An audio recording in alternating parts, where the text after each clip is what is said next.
So this is a cold one with Corey and Carlisle. And if you don't know already, this is simply a free-form conversation recording session where Carlisle and I, we sit down, we have a six-pack of beer, and we talk about things that happened the previous week before. Now, these are more like audio podcasts, which means that they're longer than our video reviews, and they're also unedited. So if you're offended by the foul language, you might not want to listen. But if you aren't, then sit back, hang out with us, and we hope you enjoy. Thanks. Once again, live from the Spill Studios located off of the I-35 corridor, it's time once again for a couple of cold ones with Corey and Carlisle. And those intros are getting more epic, man. That's right. Now is the time. Now in HD. But clearly nobody wanted you back last week, man. Nobody, man. It was all, where's co-host? I miss co-host. Who's this Carlisle guy? I have a short attention span. Yeah, no, thank you everybody for welcoming me back and rolling out the red carpet and saying yay, because, I'm happy to be back. No, last week was a good show. I listened to half of it. I would listen to the other half, but I had to leave the house. But I listened to it. See, I was there. I don't have to listen to the whole thing. Yeah, I've occasionally listened to them, and it's like, wait, why am I listening to this? I lived this. This is just such a weird experience to have these two memories of this conversation. And I have to listen to it anyway because after we're done, I got to edit some of this stuff together. So it's No, they've been sounding good, man. Last week was a real good show. So I'm glad you're back, man. All right, so now we can officially stop welcoming me back. From here on out, I'm just back and I'm here. Now you know that you say that. They're going to do it all over again just to spite anybody that tells them not to do it. So first thing before we really get started is that I want to mention the party on the 18th. Are you going to go? I'm thinking about it. Okay. Yeah, I'm mentioning this because everybody wants to know, and I'm just putting it in every podcast as a reminder until it happens. And that party is going to be on the 18th. Is it the 18th of October? October 18th. That's a Saturday at 6 p.m. at Mother Egan's. On 6th Street? On 6th Street. Downtown? But West 6th Street. On Saturday night? But West 6th Street. Are you out your goddamn mind? Hey, there's parking down there. You just got to search for it, but you'll find it somewhere. And I've told people, when you come down there, be prepared to park. I mean, a lot of people have asked about the party, so there it is. And I had to throw it on a weekend because we have about 5-6 people coming in from out of town, from other states. So those people are insane. I know, but all of them are going to email me going, "You better be there. I'm flying in." It's like, I didn't ask you to fly in. The night you're going to make me drive down and park downtown on a Saturday night. You're going to you want to fly in. You're going to be there. You'll be there. October 18th. Carlisle will be there at Mother Egan's. Don't say that, because if I'm not there, people are going to be, "Where's Carlisle?" I don't know. We'll have somebody in a Carlisle mask. I got a message on my cell phone that said, "Fuck off and die." I guess that means he's not coming. I don't understand it. I told him several times he was coming, but here he's not here. I don't get it. No, I don't want to have that conversation. We'll have somebody there who looks like you. Not like anybody's going to know. We'll have somebody wearing a Carlisle mask. They haven't met you in person, so they'll think it's you. Like, hey, yes, because clearly the voice won't be a giveaway. We'll find somebody. We'll get somebody who smokes about 50 packs a day, and they'll sound like you. We'll get somebody out there. We'll get somebody out there on October 18th at 6 p.m. At Mother Egan's. Located on West 6th Street. On West 6th Street. So there you go, people. Whoever wants to come by, you got the information. I'll be putting up more posts as it gets nearer. So let's go and get to the top 5 here. Once again, it's time for the top 5 brought to you by Spill. Is that the song for... No, it's not really a song. It's the intro to the song in which we go, number 5. Man, number 5 was a movie that no one here saw. I would have stopped. There's a couple of movies I missed last week because I was in New York, but this is one of them, Appaloosa. What do you mean nobody here saw it? Did you see it? I saw it. Oh, I didn't know. You didn't? No, yeah, I saw it. I saw it at Appaloosa. Oh, okay. Well, how was it? It was all right. The thing about Appaloosa, I love Westerns. As you guys know, I'm a huge Western nut. I think we all are. There's Western nuts, and then there's people who occasionally like Westerns. And you guys aren't like Western nuts. I don't know. What's a Western nut? Like you'd give anything a shot if it was a Western? That's me, man. I grew up watching Westerns with my dad. Really? I used to watch The Rifleman on TV and all that kind of stuff. Oh, okay. Well, then you might be a Western. Bonanza, all that kind of stuff, man. Well, I mean, it's cool because it is a Western, But the problem is it climaxes about 20 minutes too early, and you're just waiting for the inevitable ending. It's a really slow film. And it has Ed Harris. And it's Ed Harris and Viggo Mortensen. Renee Zellweger and Viggo Renee Mortensen. Zellweger's in it, and it's a cool movie. It's got some really cool sequences in it. It's a very kind of gritty, more realistic Western, but by the same token, it's also very slow. And there are periods. There were a lot of people that walked out just annoyed by the film. Really? Yeah. Well, it made like $5.6 million, man, and I didn't see it advertised anywhere. No. How did that movie do that well? Because it was a Western and it had Ed Harris and Viggo Mortensen. Didn't Ed Harris direct this too? Yeah, he sure did. Oh, okay. That's the thing, is this feels like an actor-directed movie. There are certain actors that direct when an actor sits down to direct a movie, their focus is more on the characters and the drama created there than it is the story. And that's what this is. This is a good character piece, but there's not enough meat there to really make you fall in love with it. Frankly, I saw this thing like 2 weeks ago, and I've forgotten most of it. Well, now that you guys are probably getting paid for audio reviews, we'll have you do an audio of that just to have our library of audio complete there. Well, there we go. So, yeah. We're we'll see getting how that paid works for out. audio reviews. Well, probably. We don't know yet. Yeah, I mean, we don't know yet. He's announcing it to everyone. Like, we've got Jamie in the back office going, he didn't just fucking say that. Well, I told you already. I told everybody. I already said to everybody. I don't like to whip my shit out in public, my man. It's not that big a deal. It's not like we promised. And we're not like we told anybody who sends in an audio review, they're going to get paid. Number 4. Which is Knights in Rodanthe. As you call it, old people fucking. Old people fucking. Richard Gere and Diane Lane. Diane Lane is still fine, man. I'm not even saying stop that. Would you stop that is not me, man. That is not. Diane Lane is beautiful. Everybody will say that. You got guys 12 years old talking about it. Man, I'd do her if I managed to get an erection. Exactly. At Yeah. the age of 12. If as soon as hair grows out of my nuts, I'm gonna do Diane Lane. She's fine, man. No, it ain't me. Dude, she's hot. Dude, you're into the. You beat off to Rue McClanahan, dude. It's the weirdest fucking thing. You love the old ladies. Okay, now all joking aside, all the humor aside, Diane Lane is somebody I sincerely feel that way about. I think she's a beautiful woman, beautiful older woman. A lot of people feel like that. She's got that reputation for being the ultimate MILF. And Susan Sarandon. I met the ultimate MILF the other day. She was Chuck E. Cheese? No. She was at the Dragon's Lair, my man. Oh my, it was this beautiful. The comic book store? Beautiful thin, oh dude, beautiful thin girl, broom skirt, had her little daughter with her, and she was walking her daughter through the Warhammer section, showing her the units that mommy wanted to buy for her army, and I thought it was the sexiest thing I've ever seen in my entire life. Okay, so was she trying to hurry up and get the hell out and get something for her 12-year-old son?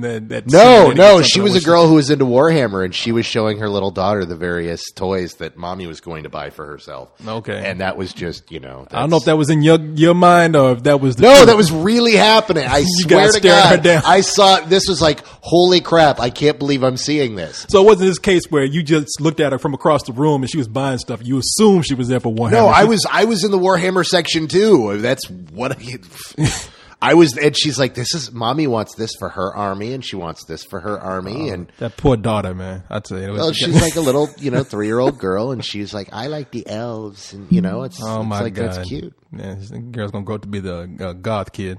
So. I don't care what the little girl does. I just want to do her mom. Hey, here if you want to talk about ultimate MILF, I'm going to tell you about this girl who was buying Warhammer for herself. That's MILFy, my man. That's a mom I'd like to, I'd like to play Warhammer with. That's right. Let's get together, roll some dice. I mean, I got a Warhammer for us. But hey, you know what? Let's go to number 3. Number 3. Okay, new entry in this week. Nick and Nora's Infinite Playlist brought in $12 million even across the board. Wasn't this the film that they really, really wanted to call Juno 2, but, couldn't?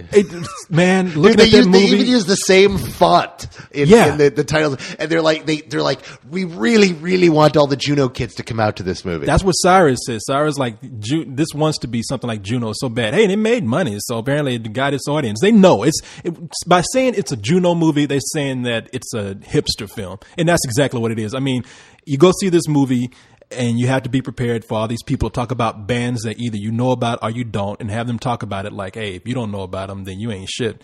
and also they got this whole thing with the not the nerd that we know now, like saying the comic books and games. They got this new nerd who is sort of the emo nerd, the guy who has a bad haircut, kind of dresses bad, but walks around with enough sense of irony that the what you call the hipster chicks will like him. That's not a nerd.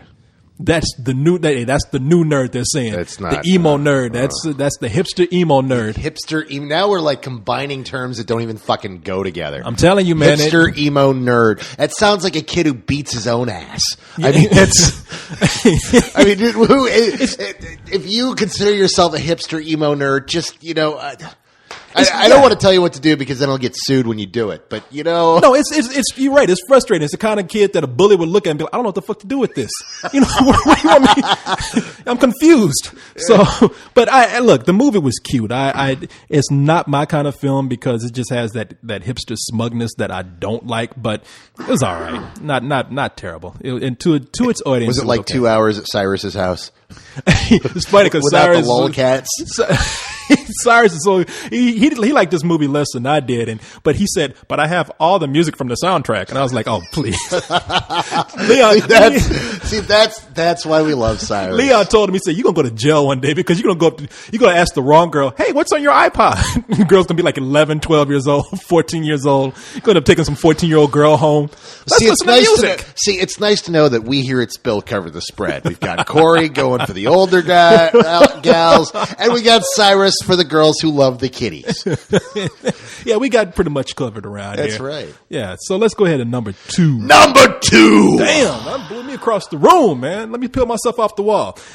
Eagle Eye, still going strong. Still Eagle Eyeing. Has a total of $54.6 million, made $17.7 million this weekend. Yeah. Not crazy, but it's good. Not bad for a fall for this release. time of year. In fact, that's the thing is when you add all the films together, it did 48% better than the same weekend last year. It's a really good weekend for films. People racked in money. Yeah, budget of $80 million. So hopefully, it's made its money back. Not domestic. When you consider worldwide gross. Yeah. Once you get that, it's got its money back, and then DVD, it's a profitable film. Yeah, these days, man, I don't care what anybody says. A movie's going to get its money back one way or another with DVD out there. I mean, it has to be a shitty movie, and I see some shitty movies getting rented. So, in fact, I'm expecting one day for them just to say, fuck it, no more theaters. We're just going to go DVD. But that brings us to the number 1 film of the weekend. Hey, man, everybody knew those fucking Chihuahuas. Chihuahua. You know what? I'm so happy.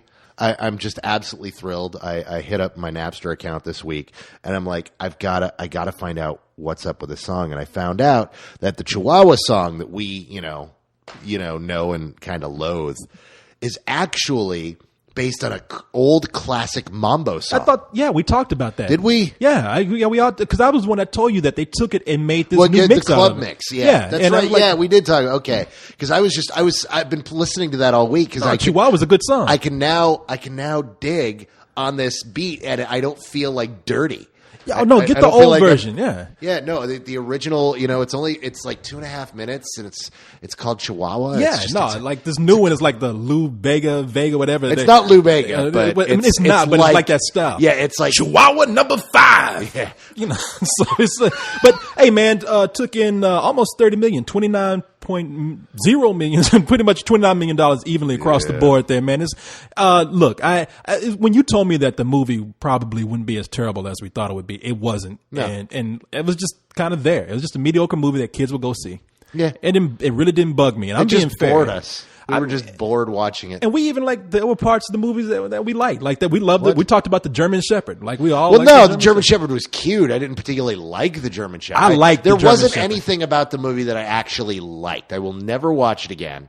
It was just it bored me. And it bored me because I've seen the film done better several times. Yeah. And if you're going to do this film, it's okay to do the film again, but do it better. Go know your classics, go back to them and go, how did they not do it? What did they not do? Well, one of the things that they did doing this, and I'm not saying good, is that for all these kind of middle of the road movies, we always hear that middle of the road pop song.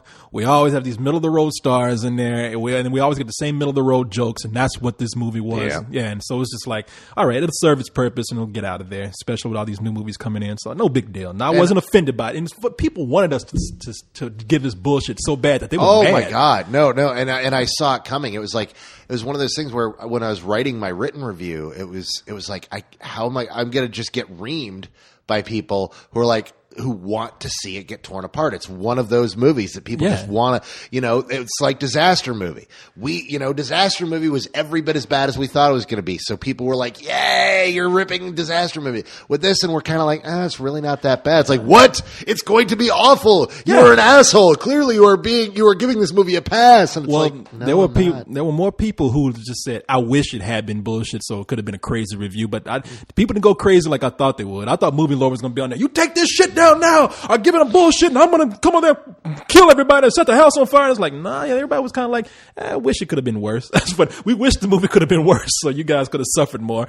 So whatever. I'm happy that it wasn't any worse than it was. No, that would have been torture. But so that's the top 5. But the real story this week is number 9 through 12. Yeah, man, a bunch of movies premiered this weekend, and we have 4 of them, and those movies did bad. Let's start with number 12. Okay, number 12 was Blindness. Now, this movie was advertised everywhere. It was on TV and everything. Appaloosa, you didn't hear about, but Blindness was everywhere. Yeah. And that movie came in at $2.0 million, man. Ouch. So, yeah, I don't know why, because it had a bunch of stars in there. Mark Ruffalo, what's her name? I want to say Gillian Anderson, but not her. Who's the other redhead chick that was in Boogie Nights? You know what I'm talking about. Yes, I do. Julianne Moore. Which was one of my favorite actresses. Boogie Nights, and all of a sudden I had a Roller Girl. Of course, you can't think about Boogie Nights. And once I start thinking of Heather Graham rolling around on roller skates naked. My brain just flushed. It's like, what are we talking about? And Roller I saw Girl. it go through your head. I was like, that was a bad example. Oh dear God! Oh my God! Yeah, you guys don't. Many of you don't understand, but that was that scene in particular where she's just, hey, you want to fuck him? Oh yeah, we get to fuck, and then the clothes come off, and it's like, whoa, hello, that just that you could hear a gasp of every man in the audience who instantly wanted a Roller Girl for his own. I know. So now that's all I can think about is the rest of the night's all going to be about Roller Girl. Good night, y'all. We're Good night, everybody. I'm going to go home and rub one out to Roller Girl. Yeah, man, that's the kind of movie where God says, I'm going to get my girl skates for Christmas and her birthday. Wear that shit. But wear it. Just wear it. Shit. Just wear it. Take your clothes off first before you do that. Why did Blindness do so bad? I have no idea. I don't know. I mean, I really don't. Yeah, I had no clue here either. Okay, so number 11. This is a movie that I knew was just going to premiere low. I don't know why. Flash of Genius with Greg Kinnear. You know the movie? No, I don't even know the movie. Okay, dude, I've been buried in Fantastic Fest that's what I'm saying. They just started advertising the movie this week. Greg Kinnear plays the inventor of the intermittent windshield wiper, and he presents the idea to Ford. Ford says, we're not interested. And then the next thing he knows, at some show, they unveil a car with the intermittent windshield wiper. So it's his struggle to go against the corporation and not only get some monetary gain from them, but, hey, be known as the inventor of that windshield wiper. And it's a David and Goliath story. They say it's actually kind of cool, but who cares? I love Greg Kinnear, but I hadn't even heard about it yet. I mean, I've been so busy. But see, the ones that really interest me, the ones that really tanked, Religulous and American Carol. That's right. Religulous came in at number 10. Yeah. Just squeaking in. Now, it did just like a hair, like by the hair of its nuts, less than, it like did what, 3.7, whereas American Carol did 3.8? Religulous did 3.5, and you're right. And American Carol did 3.8. Now, Religulous, granted, was in a third of the theaters. It was in 500 theaters, which that's the type of film you only put Actually, in that's pretty good for this movie. Yeah, 500 no. theaters. This movie actually did well. Well, for 500 theaters, it did all right. No, it could have done much better. Well, that's what I was going to mention. For $3 million, I mean, it's no Fireproof that we mentioned last week, but it actually did. No, it actually did okay considering. The one that bombed is An American Carol. Yeah, 3.8. Now that you could see that it looked awful, and the people who all were interested in it were Republicans. See, that's what's interesting is you have these two movies that played to very different crowds. You've got this very religious, very right-wing, Fox-watching, the type of people who would love to see Bill O'Reilly show up in a movie and punch Michael Moore. Those people had their movie. And then the people who hate God, Leon and Cyrus, those guys had their movie. And so and nobody wanted to go see it because we're all fucking sick of it. Well, I have to say this, and I'm not saying this in defense of Religulous. I mean, I'm not. At first, I thought the movie did bad, but before we started the show, I looked at the theaters. I mean, like I said, this movie is okay for $500. I mean, 500 theaters. It's okay, but it certainly isn't the type of numbers that a big documentary on that many screens would get. Well, that's the thing. Is a documentary didn't take that much to make, in 500 screens. Really, it's good for this movie, man. I'm not defending the movie because of my beliefs. If it tanked, it tanked, but it didn't. What's that? My point is not whether it did well for that movie. My point is how few people are interested right now in going out and seeing the political stuff. That we've got this fatigue going on. Between the two, they made $7 million all weekend. Everybody wanted to go see Chihuahuas and Shia LaBeouf get, run around Well, of town. course. Those are movies that's escapism. I mean, those movies are definitely going to do better. I'm just really confused by things like Blindness and well, here's the deal. Blindness I'm confused about. Flash of Genius and An American Carol, those are movies that they advertised at the last minute. Nobody even knew what American Carol was. Oh, American Carol they've been advertising for a while. Really? I hadn't seen anything until this week. I actually know. In fact, what was interesting was I got a call from my mother this weekend, and my parents are big right wingers. I mean, they're big time. I mean, that's the thing is they make me look like a lefty. Really? That's what's funny is I'm like the black sheep lefty of the family. So they're voting for Obama, right? No. Yeah. So it was so weird to they called up and they're like, we're really interested. Me and your dad wanted to go out and see this American Carol movie, but it's not playing up here. Do you know if it's in limited release or what's going on? And I was just so amused because my mom actually used the phrase limited release. It's like, wow. Damn, you've been educating your parents. Man. Yeah. But no, it wasn't. It just, I was trying to tell her, I'm like, Mom, you live in one of the most liberal states in the union. I don't think I think they were much smarter in their release pattern. And, it's playing, all over in Texas.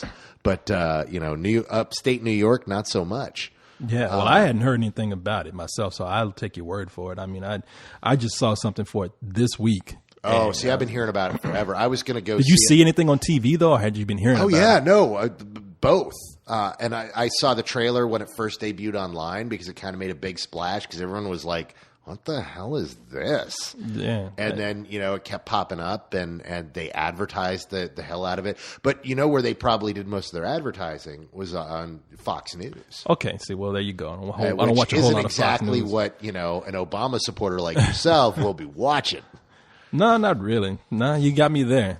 So, my parents knew about it and were eager to see it, even though they weren't showing it in their markets. So, I mean, yeah. But $3.8 million. It was the Fox affiliate here that I did see that preview on. So yeah. I mean, you had Bill O'Reilly in it. What do you expect? Oh fuck! I mean, yeah, who really? And I think you're right. People are just tired of this kind of shit. No, that's the thing is, I mean, I hear Religulous is really good. In fact, I hear it's very even-handed until the last scene, and that it's a funny movie and it's worth seeing regardless of your beliefs. I want to see it. I love Bill Maher. See, that's Bill what Maher I'm saying. Is hilarious. Yeah, the movie had something going for it, and really, I don't want anybody to think I'm trying to promote this movie because of my beliefs, but I think that this movie had been pushed sooner and in fact open up in more theaters. I think it would have done bigger numbers too. I think if you open it in more theaters, there's a possibility, but you have there's a serious problem with releasing a film like Religulous, and that's why they released it in 500 theaters. No, it was so smart to do that because the problem is you have a movie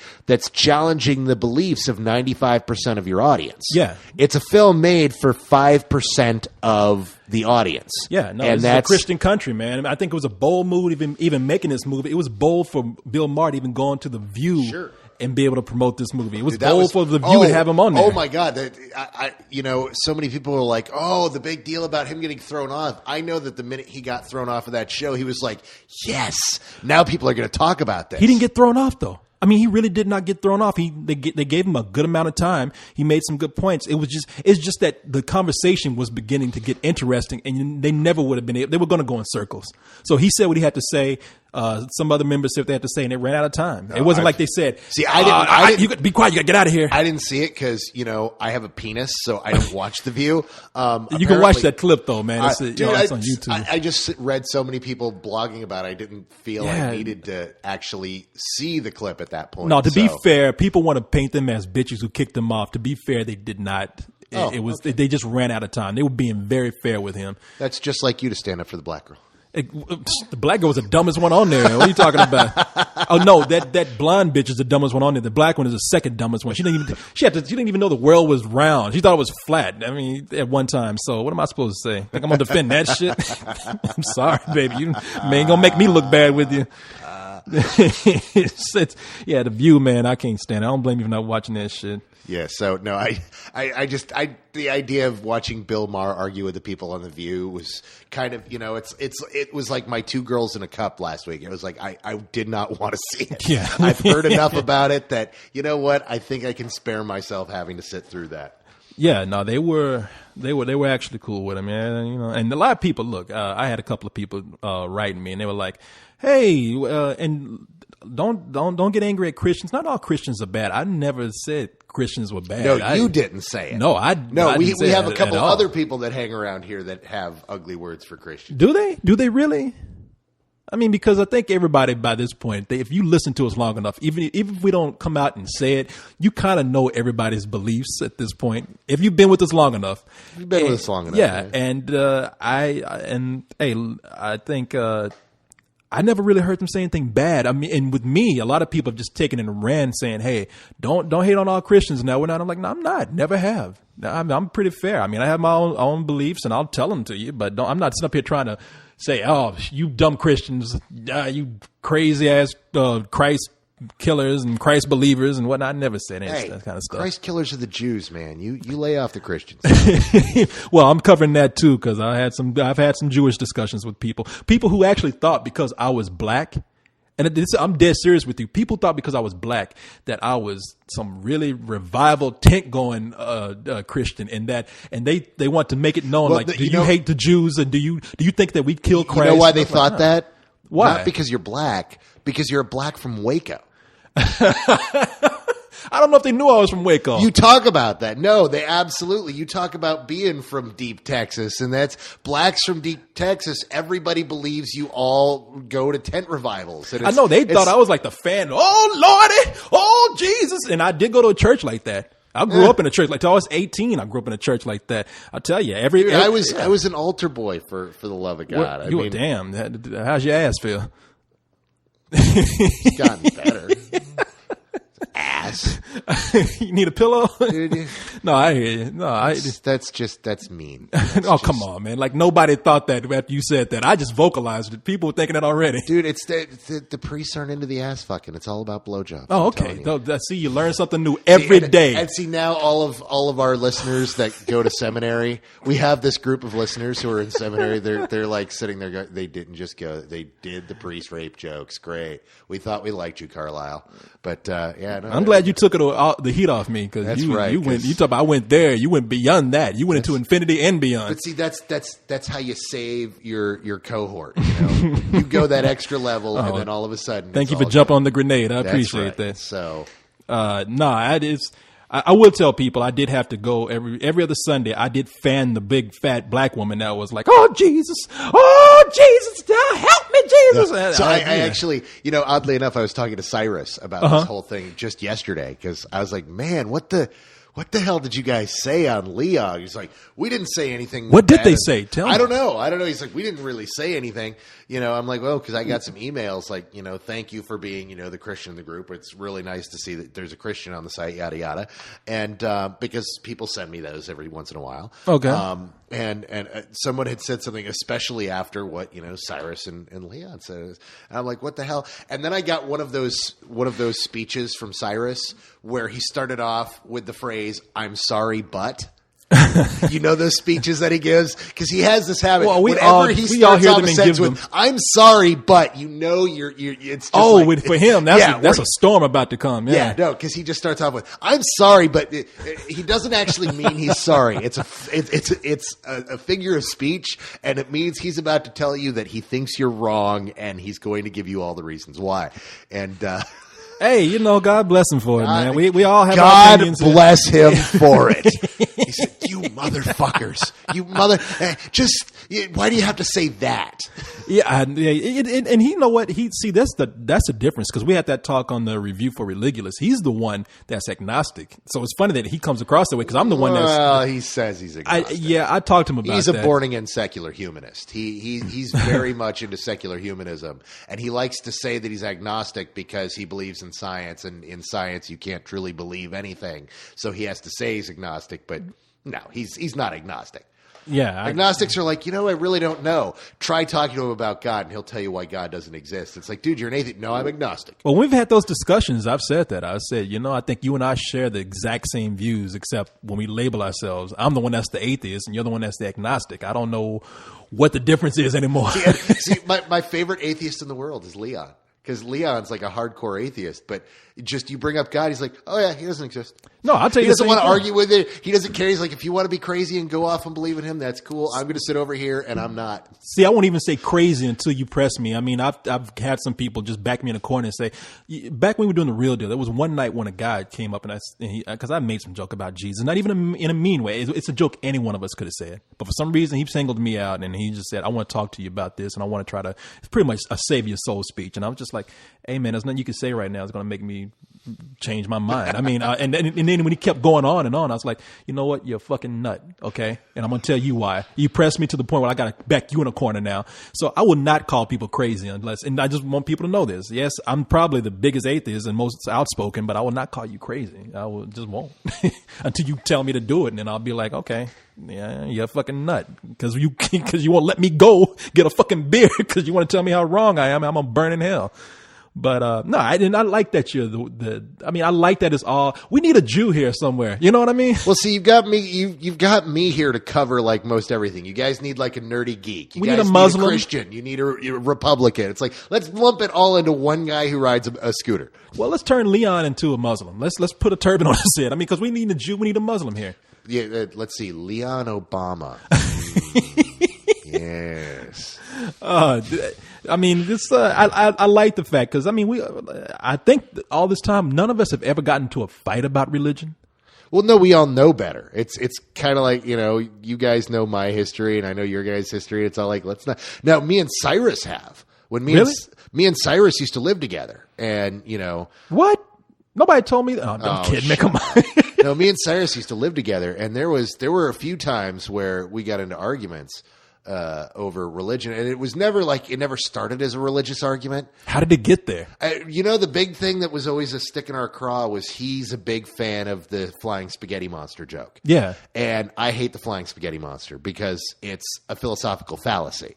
I majored in philosophy in college, and when the flying spaghetti monster popped up, it's like, oh yeah, that's fallacy. This is why it doesn't work. This is taking an inverse of what Rene Descartes was doing, and you start working around and dealing with the existentialism in it. And it's like, yeah, no, it doesn't work. It's a cute idea, but no, trying to argue it, no, it does work. And and then it's like you don't understand. There is no God. Wait, how do we? And then all of a sudden we're arguing about religion. So tell people what the flying spaghetti monster is. Flying spaghetti monster is this.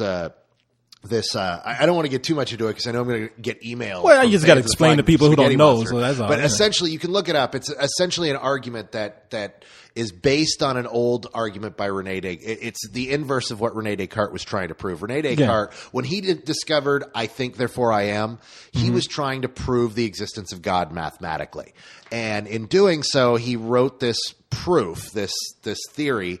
Like a mathematical proof that essentially went through and said, if I can conceive of a being that is all powerful and all knowing, part of being a perfect being like that is that he also exists. And so because I can conceive it, it must exist. And his was and it was flawed. Yeah. Now, what the Flying Spaghetti Monster is the inverse of that, which is if I can conceive of a big giant flying spaghetti monster, then clearly it must exist. And because a big flying giant spaghetti monster doesn't actually exist, thus God can't exist. And and I know don't even, if anybody sends me email on this, I'm going to just send you the words "fuck you" because I don't want to talk about it.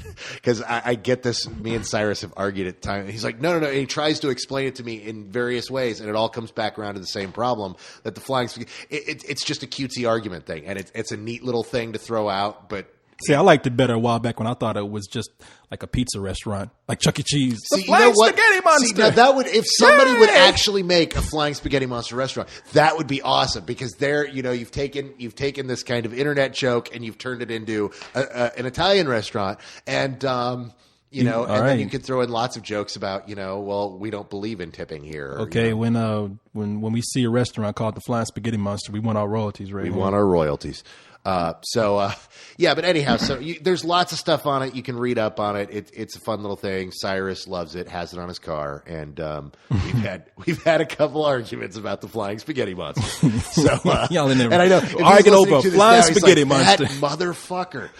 That's not what the Flying Spaghetti Monster. And he's gonna Hulk out, and I'm gonna get an email or a phone call, and. How do y'all get into these arguments, man? Because this is what we do for a living. I get paid to sit around and think about shit and then write about shit and then talk about shit.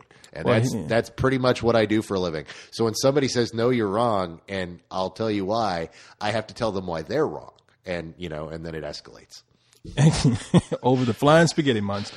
Meanwhile, the Flying Spaghetti Monster looking at you two like, these assholes. No, literally, I remember when we got into that argument because it's like 11 o'clock in the morning. I'd just woken up. I was having my coffee, and I'm bopping around on the computer doing my morning search, and like that comes up, and I make an offhand comment, and it became a thing over nothing. It was like, what the hell? And next thing you know, it's a big dirt cloud fighting across the room. That argument lasted like an hour and a half. It was retarded. That's when one of y'all say, "I don't give a fuck anymore," and just walk off. That's what happened.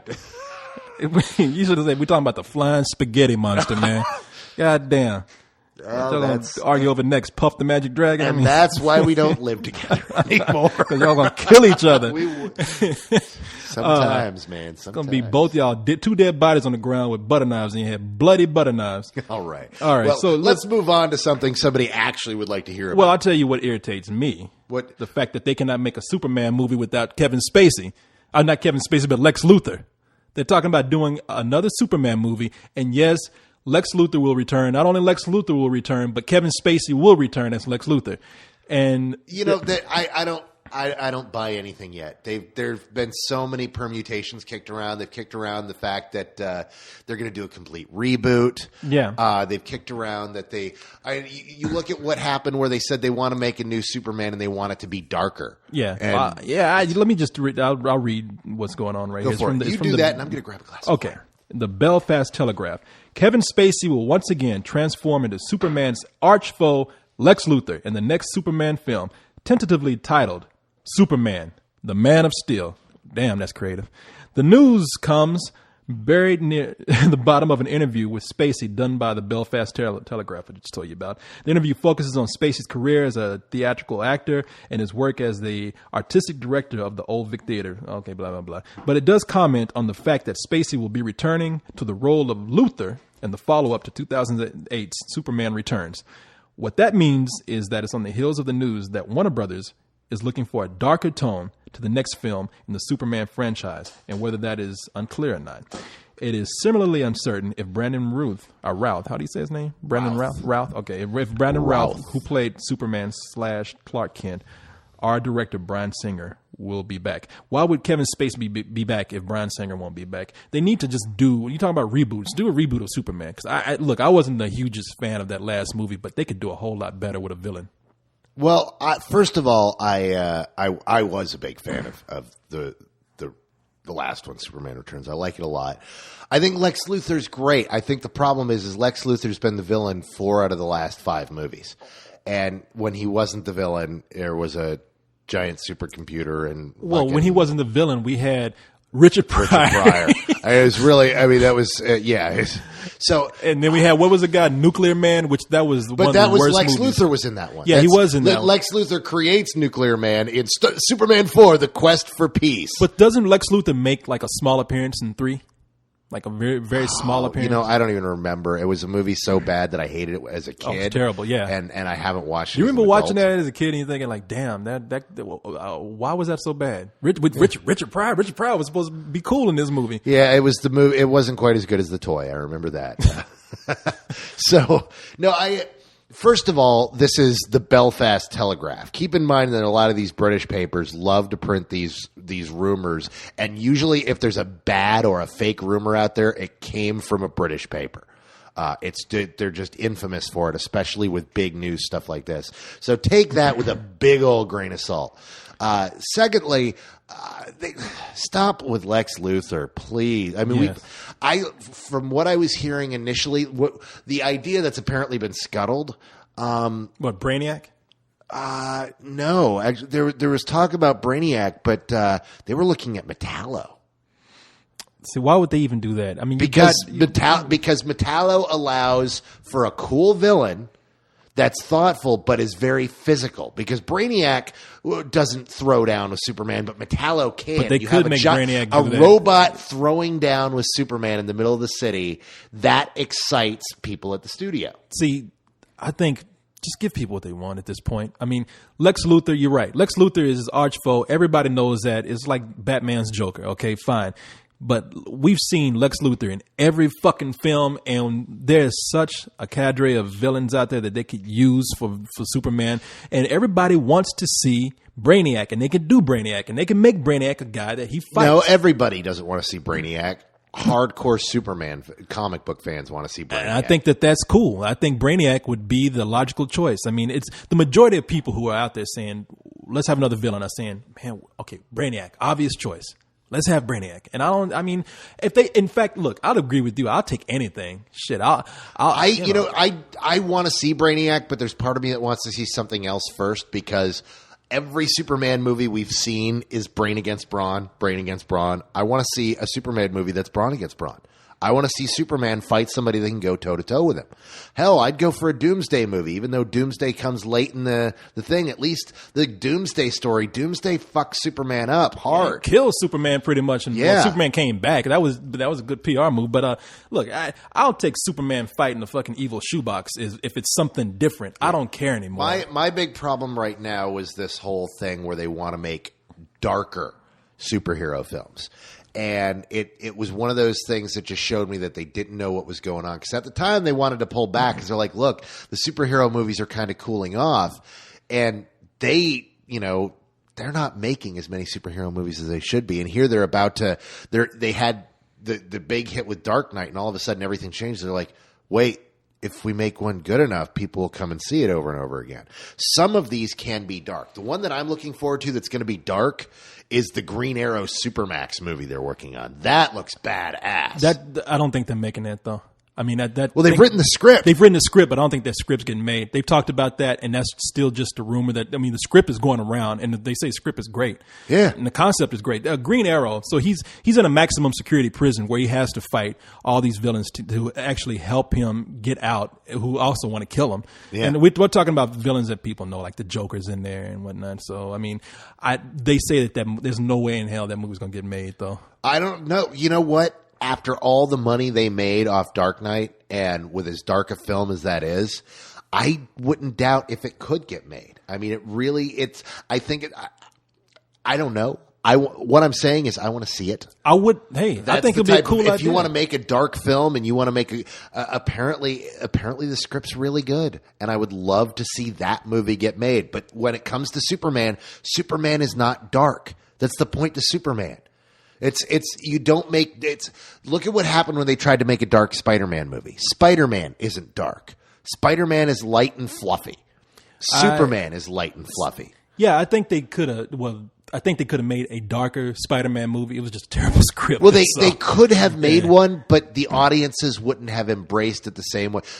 Some heroes are meant to be light and fluffy. Some heroes are meant to be really dark. Batman is a dark hero. It's got to be dark. That's why people embrace this film. Now, Spider-Man, I agree. Spider-Man is something. They could have made a darker movie just to change the tone a little bit to fit something like Venom. When he got darker, they just made him goofy. So it wasn't even a dark movie. It was just a ridiculously goofy movie. I mean, once Peter Parker became dark, he was like, that's when he was jive walking and playing the piano. So they didn't succeed on that. I think the reason why everybody would like to see a dark Superman is because the whole joke is like, Superman is a Boy Scout, so I think it would be hard pressed in this time to make him as straight and narrow as he has his roots in.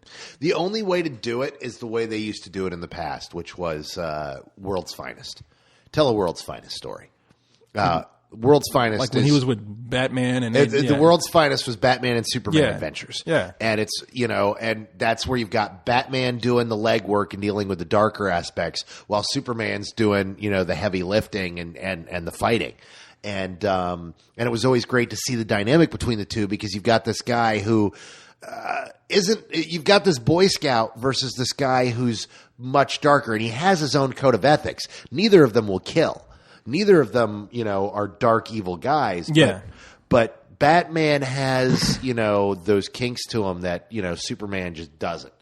And it was always interesting to see that dynamic. And if you want to tell a dark Superman story, go that way. But from what I understand, Christian Bale, and Christian Bale has a long history of this. Christian Bale is very pure about the various things he does, and he apparently doesn't want anything to do with a crossover film. Well, a Christian Bale Batman, I mean, look, I'm not going to say you get a script and you do something right. It could be done. I just don't see it being done right now with the kind of world that they created for Batman. I mean, it's so realistic to even have something like Superman in there just being what he is, an alien from another planet. Just doesn't fit too well. I mean, Batman works as I've always said. The Batman we have now as a movie that is a graphic novel, stand on its own version of Batman. That's what would make a World's Finest movie interesting. Having established this, this is what I think the series needs, because we have established this very realistic, very gritty world for Batman. What happens to that world when an alien from another planet shows up wearing the red, white, and blue to save the world? Well, see, we have a whole other problem of having to set up another Superman story that will actually coincide with the world that they created in that Batman. Look, if you want for a Superman movie, really, first step, just try another villain. That's your first major step right there. Yeah. I think that they could just, if they want to make it darker, you have Superman in a world that is not as pure as his ideals are. I mean, he's in a city full of crime. He's in a world full of terror. I mean, he can't do it. He can't be in all places at the same time, and people want him to solve the world's problems. He has to deal with all that kind of shit, and he just can't do it. Either he has to sink to some level that he doesn't want to, or he has to be more than even Superman can't solve the world's problems. And that's what the last film was really about. I mean, there's that whole great thing of him going up into space and listening and realizing he can't be in all places at once. Yeah, after a really sappy love story, though, that just didn't seem to work with a lot of people. Oh, I love that movie. Look, I was so happy to see Superman back, but I was bored to tears by that film. I know it has its fans, and I am one of them. I am not. Like I said, I'm not here to argue with people about if they like the movie. I'm just telling you what I think. And I think that franchise needs. You're going to reboot the Hulk, reboot Superman, but you got to be careful because we saw what happened with the Hulk. So, although I think, did you get to see Zack and Miri make a porno? Yeah, I did. How great was Brandon Routh in that?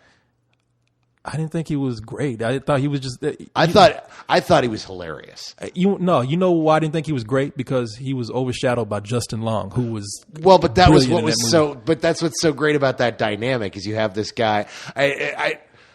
He wasn't bad. I mean, he showed that, hey, he's an actor and he can do other things, but I didn't think he was. I didn't think he stood out. What stood out for me in particular was there was that whole big thing about him being gay.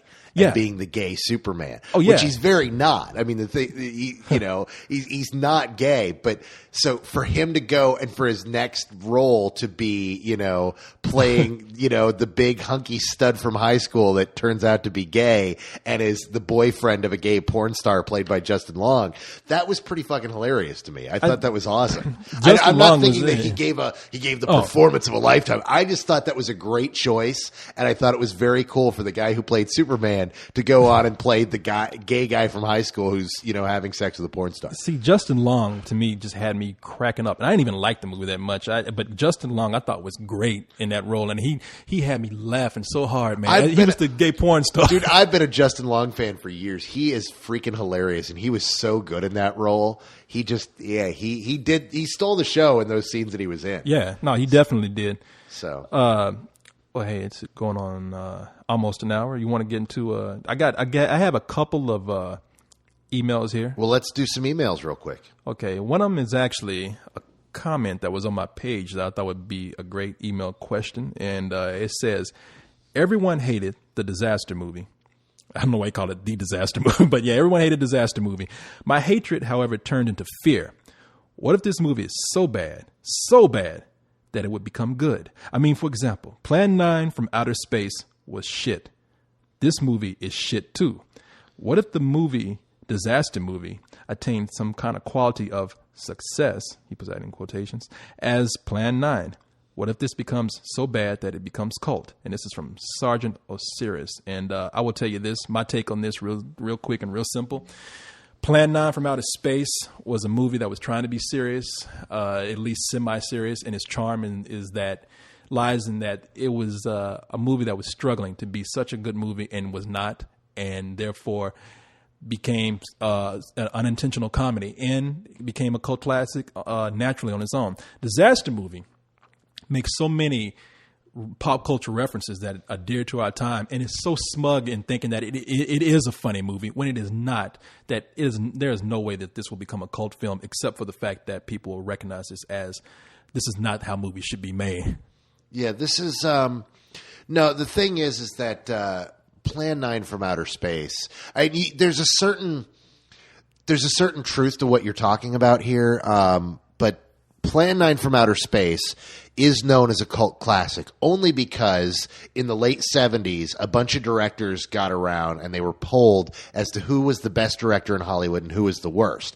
And everybody knew, Ed Wood was this famous guy who was always trying to make movies and was always failing, and everybody knew him, and he was that legendary, terrible director he made these films that were so mind-numbingly awful, like Glenn or Glenda and Plan 9 from Outer Space, and who the fuck was this guy, to where people started talking up the films about how bad they were, and they became legendary as the worst films ever made. He was nominated for the award and worst director ever. He had that title for years. Yeah, and so that's why that film has cult status. These films are going to go down in history as the worst films of their time. Yeah. They're just terrible films. But the thing about Ed Wood is Ed Wood was insane. He actually believed he was making good movies. That's what I'm saying. I don't think these two actually think they're making good movies. No. From what I've been told in emails, they kind of do, but they're not that level of crazy where everyone's like, oh my God, these guys they're just doing their thing, and they're kind of like, well, fuck you if you don't get it. I couldn't tell you. I mean, I'm lost now. I've read things where they said, they think that they're making actually funny movies, and I've heard things where they said, no, we're just in it for the buck, and we're going to ride this out as long as we can. Ed Wood. If you watch Tim Burton's movie Ed Wood, it's exaggerated. It's pretty much a comedy, but there is some truth to that. Ed Wood was actually trying to make movies. He wanted to be a director. And if you've ever seen like his final film, Take It Out and Trade.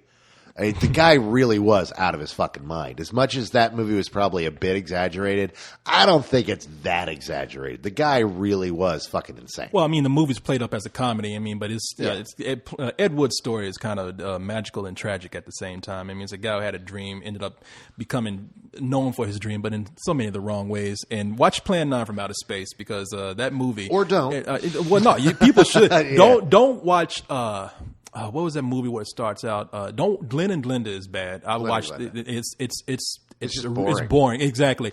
Isn't that the one where it starts out with "pull the string" and then show the buffalo over? Pull the strings. Yeah. That movie is bad. But Plan 9 from Outer Space, for a little while, you think you're actually watching a comedy, and you realize no, these people are really acting. Yeah. This movie is about the future, which is important because it is a place one day that both you and I shall live. And it's like, that's genius, except that they were serious. Yeah, I love that line where the guy sounds like he's actually in the comments like, you Earth people, you're all stupid. And you're like, hey, this guy's funny. And you're like, no, he's really trying to do some acting here. So, it's the disaster movie will never be the level of unintentional genius that Ed Wood movies were. No. So, next question. Yeah, okay. So, let's see. I got it right here. Kind of long, but... So, do you think that we're smarter as an audience? No, I don't know. Do you think that the comedians in black and white movies were just better comedians than the ones we have today? And he puts a link to something here. I didn't go to it yet. And he's talking about people like... it's funny, he lists the Three Stooges first. Abbott and Costello, Victor Borg, Marx Brothers... let's not forget the silent people. If you're going to talk about black and white comedies, Harold Lloyd, Charlie Chaplin, Buster Keaton, were they better comedians? Or as an audience, were we expected just to be more educated and catch most of their jokes and references? He says, personally, I think that we were dealing with better comedians back then, and that there were multiple aspects to their comedy. So, what's your take on it? Go ahead. It's kind of hard since I'm not entirely sure what you're asking, but I think no, it's not that people were smarter then or that they were better comedians then. It was times were different. It's a different language of film. Comedy is a weird thing. Comedy has evolved over time. What one generation finds funny, another doesn't, and it goes in cycles. But the thing is at that time, there were a lot of things you couldn't say in public. There were a lot of things you weren't allowed to say. But things always happen. Since the beginning of time, people have been having sex. And since the beginning of time, people have found it funny to comment about having sex. But how we live in a day and age where in a podcast, two guys sitting in a room can say the word fuck. We could say what? We could say fuck. We could say we were fucking. We've made sex jokes all throughout this thing. Don't tell people that we were fucking. Somebody might believe that. We could say we were fucking. We could even be fucking, for Christ's sake. As long as you didn't see it. Even if you saw it, then it would be the internet, wouldn't it? Awesome. Come the pictures. So no, but it's one of those things where we can do that. In the 20s, the 30s, the 40s, they couldn't do that. So a lot of these jokes had to be much more subtle. They had to be clever. Also keep in mind that the people who are making films, it was a time where not everyone was educated, but these people were educated. And that was what was high-minded at the time, was making these subtle, clever jokes. Yeah. And that's what was popular as well. People loved wordplay. Now wordplay isn't as popular. Right now, it's very easy to tell jokes and be crass and be straight up about what you're doing. In fact, you have to really push the envelope to be funny now. You have to really be cutting edge. You look at what the South Park guys have been doing and how 10 years ago people are like, this is gross, this is stupid. Now those two are considered geniuses. Yeah. It's one of those things where comedy is just, it's very weird. I was listening to a comedy album the other day, Hello Dummy by Don Rickles, a 1968 album that I love listening to because Don Rickles is, he's one of those comedy geniuses. But it was so offensive to me because in the first 5 minutes, he jokes about pretty much every race known to man. Yeah, that's what he's known for. I But mean, he gets that out the way. But yeah, done in a way where he's doing the Mexican voices, and he's like, "I love you Mexicans. Without you, we would never have filth. You guys stay in your mud homes, and you make mud on the floor, and I love it. You're filth." And it's like, wow, this guy's. I mean, he was making me uncomfortable. Yeah, and that's what, and you're right. I mean, it's we've had to push the envelope today, but let's keep in mind that back then, like I said, it's a different language of film. I mean, at the time, and it was a different period for people. A lot of your comedies and a lot of your comedians were coming out of vaudeville. Now, combine that with the language of film that you have, and when I say about language of film, we used to have fast cuts. We're used to having things edited very quickly. Back then, we had shots upon shots of the long take. Oh, yeah. And so you had these vaudevillians who came out of being stage performers, having an act of banter, and then they would do this on film. And you would have probably about a 5-10 minute scene that would just go on with the Marx Brothers were, well, I won't say notorious, but this was one of their trademarks. They would put their, they would put on stage or in front of a camera with each other, and they would just go back and forth with these jokes. I mean, and they wouldn't cut. And they would do pretty much a stage act. So, and given the limitations that you mentioned, they couldn't say fuck. They couldn't talk about sex. They were forced to be just a little more clever. And that humor worked for that time. Now, as things have evolved, we're able to say more, we're able to push the envelope more. So therefore, and we also have a shorter attention span thanks to the quick cuts. And nobody's off of vaudeville anymore. Well, vaudeville is gone. Yeah, and things like YouTube. I mean, we have a whole different kind of stage act other than vaudeville. We have the dirty comedians now on stage, people who get to say political stuff. They're comedians who change the way we look at the world. I mean, they're educators now. So yeah, it's not that they were better. It's just that nobody's better now. Nobody's better back then. Styles change and people do what they do with their limitations and with their resources. And with the times. The times. Yeah. There's a lot of, if you go back and try to discover some of these older comedians, a lot of kids today, they're like, I don't find what's so funny about Richard Pryor. He's just swearing a lot. Big whoop. But back at the time, that was a big whoop. When the first time you heard a Richard Pryor record, it was like, oh my God. Yeah, this monkey's fucking my ear. You're like, ah. But yeah, and also keep in mind that some of your other people who were doing silent movies were also doing bigger and broader and better things than people do today. Why? Because we have CG effects and stuntman. Back then, those are silent days of film where stuntmen weren't as big and comedians had to do it on their own. So yeah, I mean, it's not that anyone's really better, just a different style. So that's it for me, man. That's it for my intelligent talk right there. Now I got to get crazy. No, that's all the email I have. So well, all right. Well, I think that's a good point to call it a night. So. Hey, man, it actually came right about an hour. All right, which is what we said we're going to do. Well, you know what that means. What does that mean? Good night, everybody. Okay, good night, everybody. Thank you. Thank you.